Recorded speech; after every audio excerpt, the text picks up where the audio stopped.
Bonjour à tous, merci d'avoir choisi de faire ce patron avec moi. Mon premier patron gratuit, je suis vraiment contente de le sortir. C'est un peu ma façon de vous remercier, de me suivre, de m'encourager à travers tous mes patrons, mes projets de fermette aussi. Bref, merci et j'espère que vous allez apprécier ce petit patron. C'est un patron pour débutants, il est quand même assez facile à faire, ça se fait rapidement aussi. Sans plus tarder, on commence. Comme pour tous mes autres patrons, je vous suggère fortement de lire tout ce qui est au début du patron, dans le fond, donc le matériel, les points utilisés et les abréviations et les notes. Les notes dans un patron sont toujours très importantes. Il y a un paquet d'informations très pertinentes à savoir. Ça va répondre à plusieurs de vos questions. Donc, prenez toujours le temps de lire les notes dans un patron, peu importe le patron. Prenez le temps de lire les notes. Évidemment, si vous avez des questions après, vous pouvez me les poser. Ça va me faire plaisir de vous répondre. Si vous êtes rendu sur la vidéo, ça veut dire que vous avez déjà trouvé le lien de la vidéo. Mais il y a aussi le lien du groupe d'entraide sur Facebook. Donc, n'hésitez pas à venir nous rejoindre là-bas. Ce qui va être important, ça va être de prendre de la numéro 5, ce qu'on appelle de la bulky. Donc, pour ces pantoufles, ça va être celle-là que je vais utiliser, ainsi qu'un crochet 6,5 mm. Pour ce patron-là, avant de faire notre nœud coulant, on va vraiment se laisser un grand bout de fil parce qu'on va se servir de ce grand bout de fil-là. Donc, j'ai pas de mesure exacte. Dans le patron, j'ai dit à peu près une quarantaine de centimètres. Là. Prenez pas le temps de mesurer vraiment comme il faut, mais juste de vous laisser un grand bout de fil. On va s'en servir à la fin pour coudre le derrière de notre pantoufle. J'ai fait mon nœud peut-être trop vite. On va le faire ensemble pour faire le nœud coulant. Donc, on prend notre petit bout de ficelle qu'on va enrouler alentour de notre index. On vient faire un X. On pince le X avec notre pouce. On va venir changer notre boucle de notre index à notre pouce. On passe notre petit bout de fil entre nos deux doigts et on retransfère la boucle sur notre index. On vient tirer sur notre bout de fil dans le milieu et notre nœud coulant est fait. Il ne reste plus qu'à passer notre crochet dans la boucle et tirer sur le petit bout de ficelle. Donc, pour commencer le patron, on va chain 29. Donc, on y va. 1, 2, 3, 4, 5, 6, 7, 8, 9, 10. Comme j'aime bien le préciser dans à peu près chacun de mes patrons, n'hésitez pas à faire la chaînette plus lousse que vous pensez au départ. Ça va nous aider d'y donner un petit lousse pour le rang d'après. Donc, on continue comme ça et on se rejoint. Ma chaînette de 29 est terminée. On va passer au rang 1. Donc, ça dit dans la deuxième maille à partir du crochet HDC. Donc, la deuxième maille, celle sur le crochet, ne compte pas. Elle, c'est la 0. La première maille, c'est celle tout de suite après ici. Elle, on va la passer. On va aller tout de suite dans la deuxième. Donc, on voit la première ici. J'essaie de vous montrer la lumière. Donc, la première ici, la deuxième juste en dessous. On va faire HDC. Donc, pour faire HDC, on fait un jeté. Moi, j'appelle ça un yarn over. Et on va venir piquer dans notre deuxième maille. On va venir chercher notre fil de l'autre côté.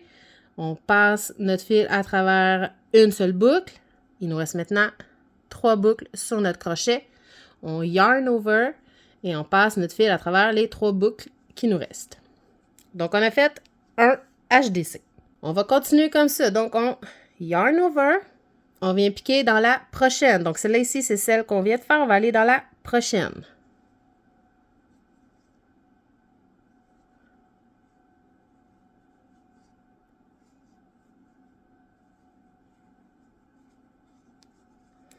On en a fait 2. Et là, c'est vraiment ce point-là qu'on va faire jusqu'à la fin du rang. On vient piquer dans la prochaine maille. On va chercher notre fil derrière. On le ramène à travers seulement une boucle. Yarn over et on ramène notre fil à travers les 3 boucles.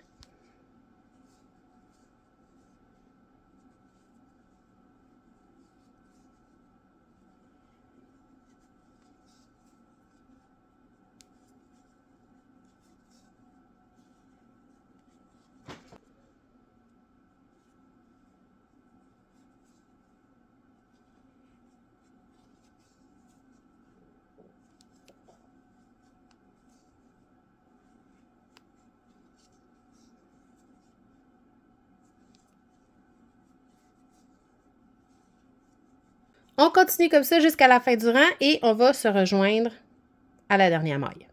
Je suis maintenant rendue à la fin de mon rang. Donc, j'ai 28 mailles de fait, 28 demi-brides, 28 HDC en anglais.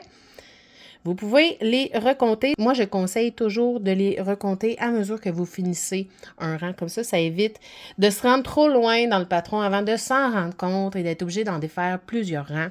Bref, donc, ici, vous pouvez les compter. Vous devriez en avoir 28. On va changer de rang. Pour changer de rang, on va faire un chain one ici. Ça nous donne notre petite hauteur pour tourner et passer au rang numéro 2. J'essaie de vous montrer. La luminosité est peut-être un peu étrange par rapport à la couleur que j'ai choisie. Je m'en excuse. J'essaie de bien vous montrer. Donc, nos mailles, c'est ça en fait. Donc, c'est exactement là qu'on va venir piquer. On peut voir un V sur le dessus. On veut prendre le V au complet. Donc, c'est vraiment ici qu'on va piquer notre crochet pour faire nos mailles. C'est toujours le même point. C'est toujours des HDC. Donc, on est ici, on a tourné de côté, on yarn over. La maille en l'air ici, elle ne compte pas. On ne va pas piquer dedans, mais elle ne compte pas comme une maille non plus. Donc, nous, on va tout de suite dans la première maille. Donc, on va chercher notre premier V. Donc, ici, on a notre V. On va chercher notre fil derrière. On passe le fil dans notre V. Il nous reste 3 boucles sur notre crochet. On yarn over et on passe notre fil à travers les 3 boucles. Donc, on a fait notre première maille. On va continuer comme ça. On yarn over. On va dans notre prochaine maille. Donc, on prend notre V au complet. On voit notre V ici. On va chercher notre fil. On le passe juste à travers le V. Il nous reste 3 boucles. On yarn over et on passe à travers les 3 boucles.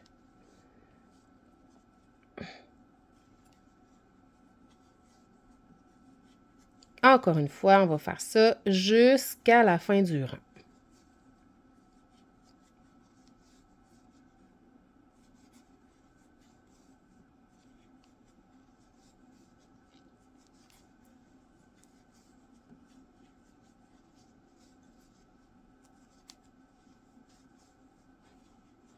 Quand on arrive ici, on pourrait penser que je suis à la fin de mon rang parce que la première maille ici, elle a tendance à tourner. Donc, c'est pas toujours évident de voir qu'elle est encore là. Donc, encore une fois, je vous conseille fortement de recompter vos mailles. Encore ici, vous devriez en avoir 28. Donc, la dernière, elle tourne un peu, mais il ne faut vraiment pas l'oublier.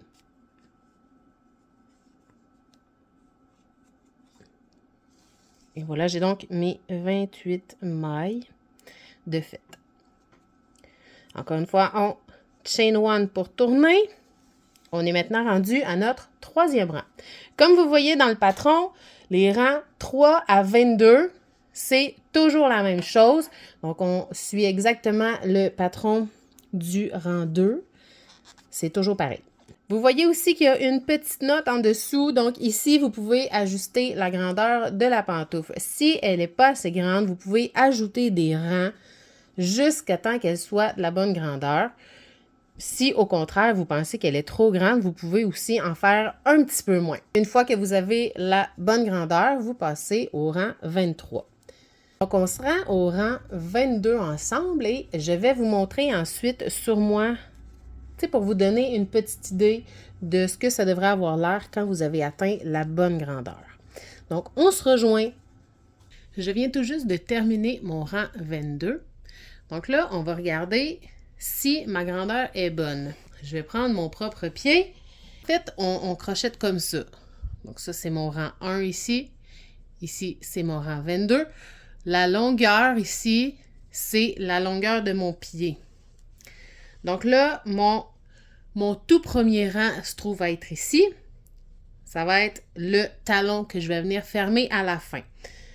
Donc si je le mets comme ça sur mon pied, mes orteils dépassent encore un petit peu, c'est tout à fait normal parce qu'il me manque encore 2 rangs. Ici, on va venir faire 2 rangs et ça va être pendant ces 2 rangs-là que notre projet va commencer à se fermer. Mais c'est normal que nos orteils dépassent. Donc là, on voit que presque toute ma grosse orteil dépasse. Comme ça, elle va être parfaite. Il faut prendre en considération que quand on va la porter aussi, ça s'étire. Il ne faut pas qu'elle soit non plus vraiment trop petite. Il ne faut pas que toutes mes orteils dépassent. Mais juste ma grosse orteil comme ça, c'est parfait. Il n'y a pas de problème avec ça. Comme je disais, donc, ça va s'étirer. Puis avec le temps, ça va s'étirer encore plus et ça va rester étiré.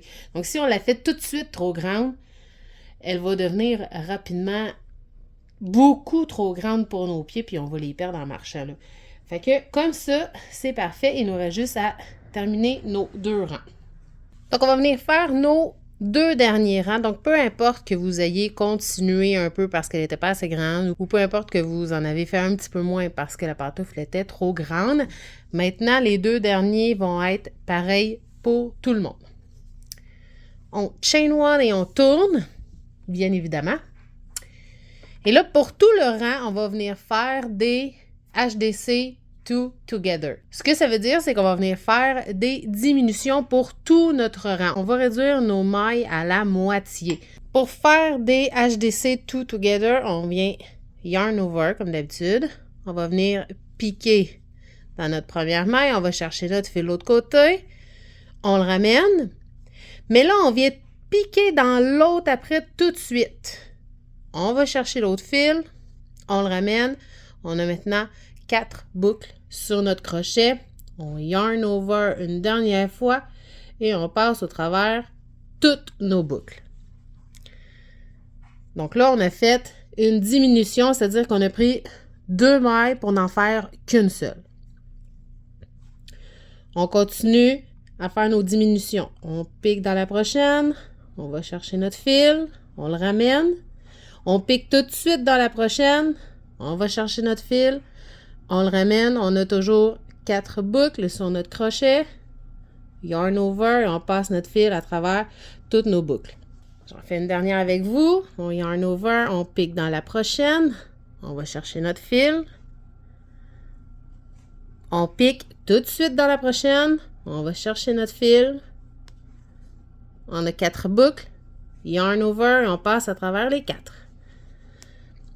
Donc, vraiment, là, on va arriver à la fin avec la moitié parce qu'on en prend toujours 2 pour en faire une. Donc, on divise carrément en 2 notre nombre de mailles. Je vous laisse vous rendre jusqu'à la fin du rang et on se retrouve à la fin pour faire notre dernier ensemble. On a terminé notre rang, donc on voit qu'on a déjà une belle courbe qui commence à apparaître. Là, maintenant, on est supposé d'avoir 14 mailles plutôt que 28. On chain one, comme toujours, et on tourne. Et on fait encore la même chose, ça va être des diminutions tout le rang. C'est exactement pareil. Donc, on fait des HDC two together tout le long.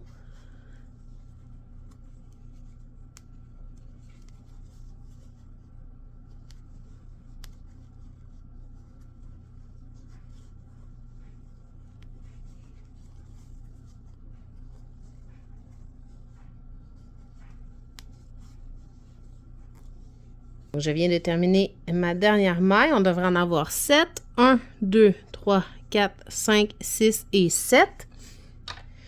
On va venir couper notre fil, mais cette fois, on se laisse encore un grand bout de fil qui va venir nous servir à coudre le dessus. Ce que je suis en train de faire dans le patron, c'est FO qui veut dire Fast Enough. Donc, j'ai coupé mon fil. Je vais faire comme un chain one, mais je tire sur mon fil au complet pour qu'il passe à travers ma boucle. Ça fait comme mon nœud de fin, ça. Fait que même si je tire dessus, ça ne va pas se défaire. On va prendre notre aiguille à laine. On va commencer par fermer nos orteils. Je vais essayer de vous montrer de proche. Donc ici, on voit bien, ça, c'est nos mailles. Si on le regarde comme ça, ce serait toujours le brin avant. Donc, seulement celui le plus près de moi. Avec mon aiguille, mon fil est ici, mon aiguille, je vais venir passer mon fil seulement dans le brin le plus proche de moi. Je le passe au complet. Je vais venir le passer dans l'autre à côté, dans le même brin, toujours dans le brin arrière. Ici, c'est la troisième, toujours dans le brin arrière.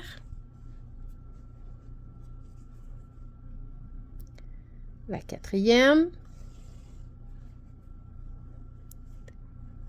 5. 6.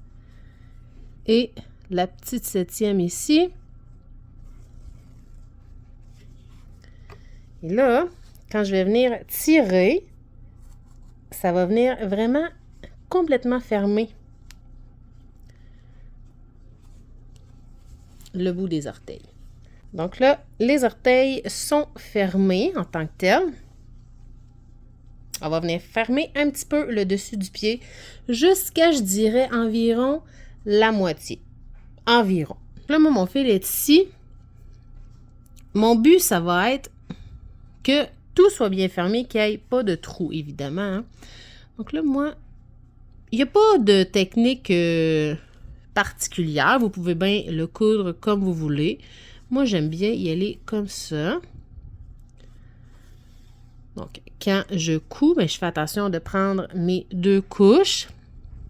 Et je ne vais pas mettre mon aiguille très, très loin. J'essaie d'être sur le bord.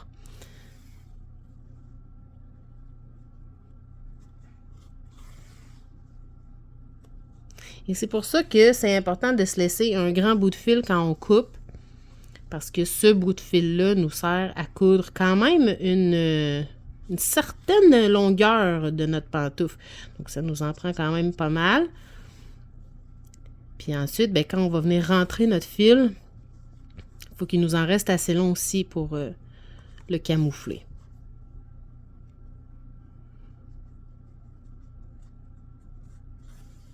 Donc, je suis à peu près à la moitié.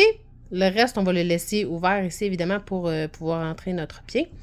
Ce fil-là, ben, on va venir le camoufler à l'intérieur. Donc, ça n'a pas d'importance où le fil passe. L'important, ça va être qu'il ne ressorte pas. Donc, on vient le passer ici dans nos mailles. On le repasse une deuxième petite fois.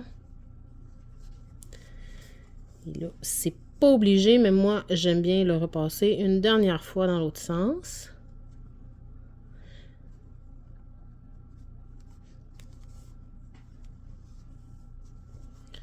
Comme ceci. On va venir couper le surplus. Notre pantoufle prend de plus en plus forme maintenant. Il va nous rester à venir fermer le talon. Avec notre fil du début, c'est lui qui va venir fermer. Donc, on va venir avec notre petite aiguille faire un peu le même principe. On met vraiment les 2 coins ensemble et on va coudre tout le long. Pour le talon, j'aime bien utiliser une technique en zigzag comme ça. Encore une fois, il n'y a pas vraiment de façon précise. Vous pouvez bien le faire comme ça vous tente. L'important, ben, ça va être que ça tienne.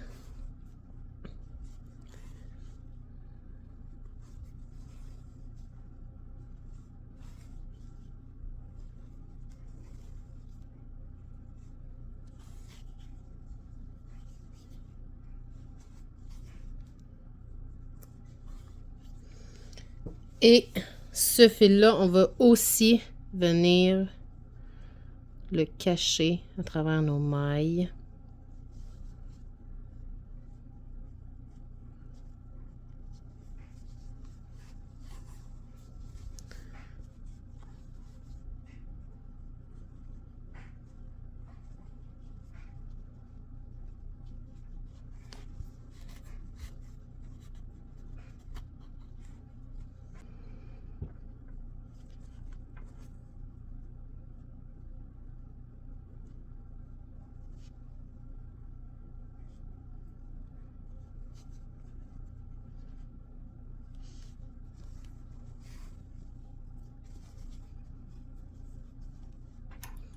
On coupe notre petit surplus.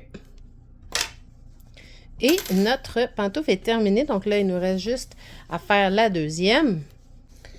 La magie, la magie des vidéos, c'est que j'en ai déjà fait une première. Donc voilà, c'était les petites pantoufles. Merci encore une fois d'avoir fait ce patron avec moi. J'espère que vous avez apprécié. N'hésitez pas à me partager vos photos dans le groupe d'entraide. C'est un réel plaisir pour moi de voir mes patrons à travers vos crochets.